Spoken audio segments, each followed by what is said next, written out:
Most eloquent, sir. From the heart, Mr. Baldwin. I appreciate your candor in allowing me to read this speech. This is no time for secrecy. There's too much at stake for game playing. Agreed, sir. You and I are working for the same thing. What's best for the Empire? Precisely, sir. So I shall be as candid as you. Broadcasting such a speech as this would be very bad indeed for the Empire. I feel the truth would relieve all these artificial tensions which are being promoted by the press.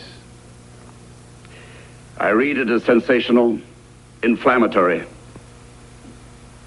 and dangerously divisive. Dangerously divisive? To tell my subjects that at last I found the woman I wish to marry? To make it clear to them that I would never insist that she be queen, but that our married happiness should carry with it a proper title and dignity for her? That's inflammatory.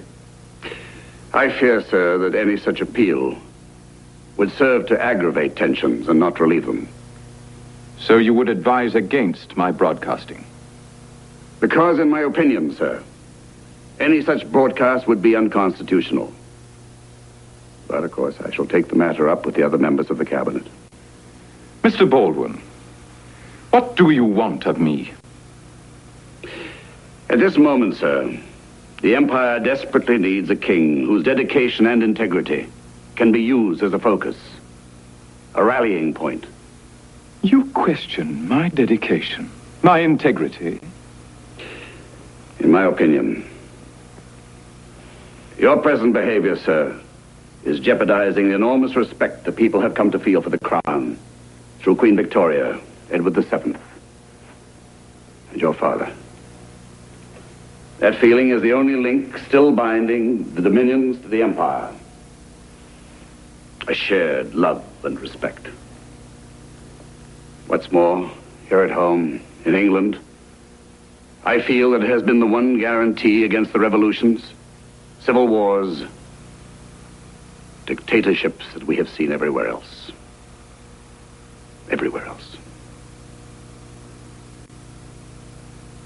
An enormous responsibility, sir. The future of England and the Empire. I was born and trained for that responsibility, Mr. Baldwin. And I feel confident that you will prove equal to the challenge. I think you would prefer that I abdicate. I should prefer that you wear the crown with honor. If you feel you must go, then I should want you to go with dignity so as not to divide the country nor weaken the Empire, but to make things as smooth as possible for your successor. You do not intend to authorize my broadcast? As I said, sir, I will take the matter up with my colleagues. You will hear from us directly. Mr. Baldwin, may I have your permission to consult with Mr. Winston Churchill in this matter? Churchill? Well, yes, of course, sir. If you so wish. Thank you, Mr. Baldwin. Sir.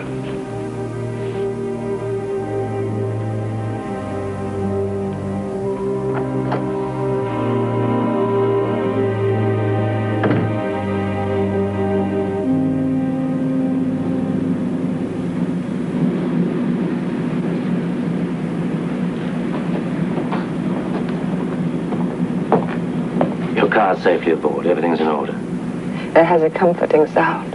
In minor matters, I'm infallible. You better get some rest. Soon.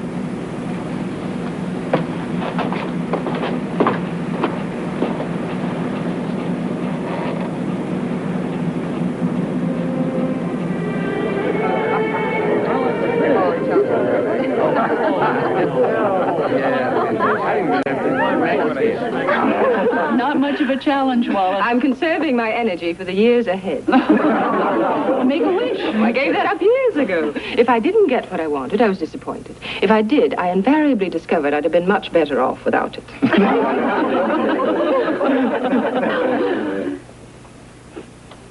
Good evening. Sorry to be late. On the contrary, sir, your timing's perfect. Now the candle snuffing ceremony will be official.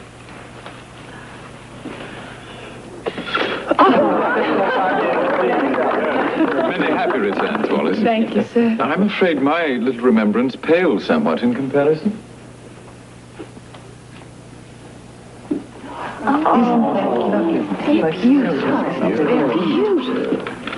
This is extraordinary. It's a special variety of orchid.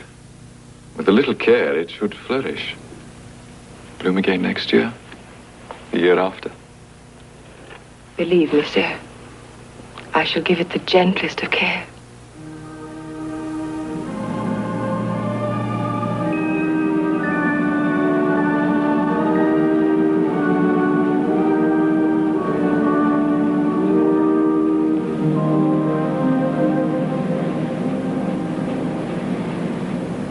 Indicative of the intense national preoccupation with the King's dilemma was the demonstration last night at the Albert Hall.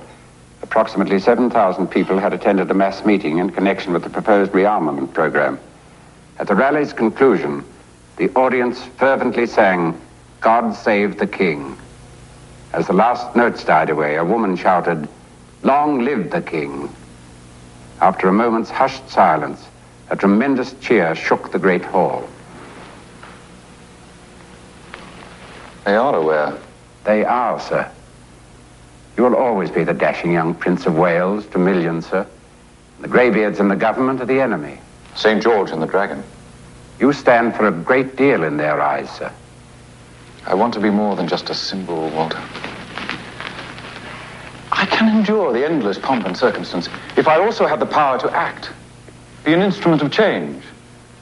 You know, I've been closer to our people everywhere than anyone who's worn the crown in a very long time. I'm the better for it. And I mean to see that our people are the better for it, too. There must be another phone in the hotel. No, monsieur, the only one. We can't make a call to Mr. James with all these people listening. Perry, I promised. If he doesn't hear, he'll worry. Could you perhaps clear these people out of the lobby? Clear them? Ask them to leave. Ah, no, monsieur. These are distinguished guests. Members of the Comédie Française. Actors. Oui, madame. I think they've recognized you. Place the call.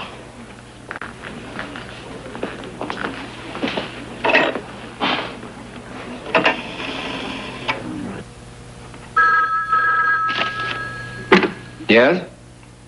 Oh, one moment, please. A call from Janet for Mr. James, sir. Janet?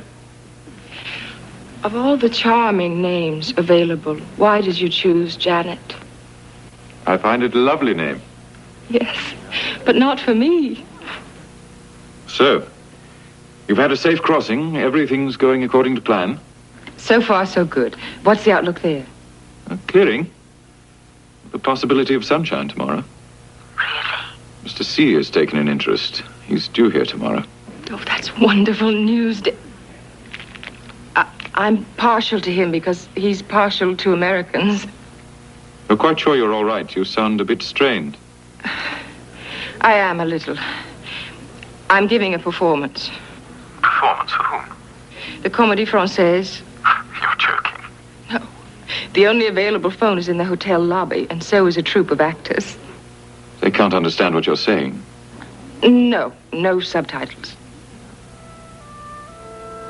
I miss you. I miss you. I'm only half a person without you. There's no meaning to my life, no purpose in anything except through you. Please don't do this. We must be together, darling. Yes, we must. You will call tomorrow? Repeat performance. Though I could scarcely have a better audience. I love you, Janet. I love you.